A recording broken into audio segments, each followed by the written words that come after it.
1 ноября этого года в республике начался осенний призыв.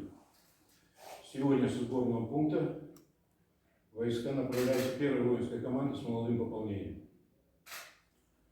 Место прохождения воинской службы бывает около 40 призывников. Осенний призыв этого года проводит в условиях недопущения заноса и распространения новой коронавирусной инфекции в войска. Все мероприятия направлены на предотвращение распространения коронавируса. В каждом из 39 военкоматов муниципального образования в республиканском военкомате в настоящее время соблюдается.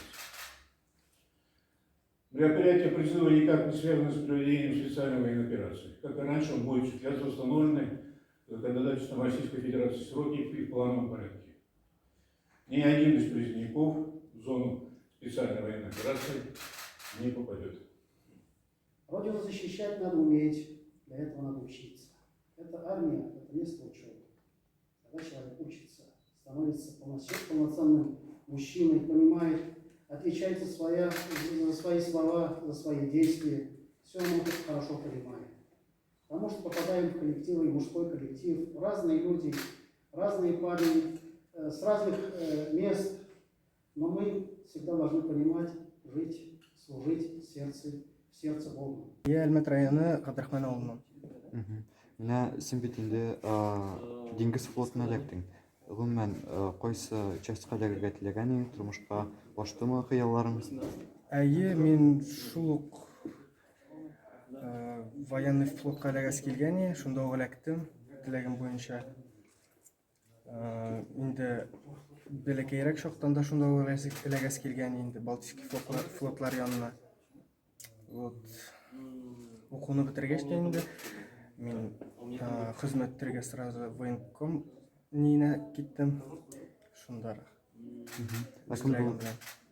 Кем булып укыдың? Мин үзем слесарь булып укыдым. Әлмәт профессионал колледжында. Балтик диңгезе нәрсәсе белән кызыксындырды? Белмим, менә формулар ошый, ничеклар, распорядоклар ошый менә. Шул үзенең действиялар белән инде тик шулай ошатты инде. Каян белдең распорядокларын? Ну, бик күрсәтәләр бит инде.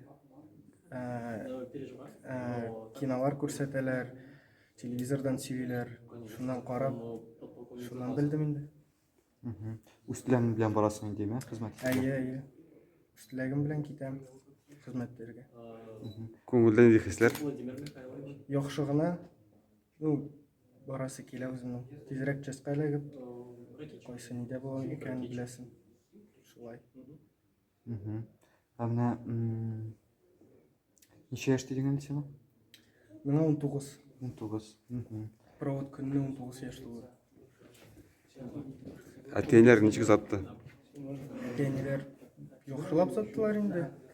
Нәрсә диделәр? Иң изге теләкләр генә теләп, яхшы итеп служить итәргә дип. Шулай итеп җибәрделәр инде. Менә гаиләдә бәлки абыйларың да бардыр. 2 апаем бар. Алар ничек карыйсың хезмәткә китүеңә? Яхшы итеп карыйлар, үрнәк алып калалар. Шулай.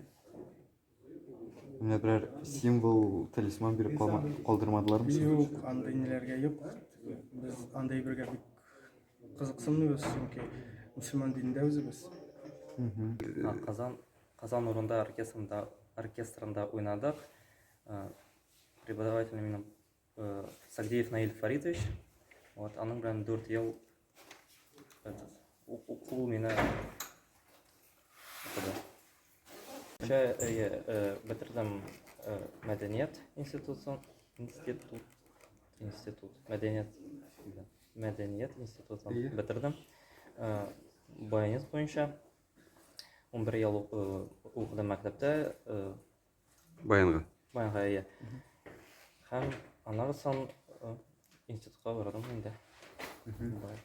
Син бит инде көчле баянчы, армиядә дә бик карап торабыз, безгә җибәреп торалар.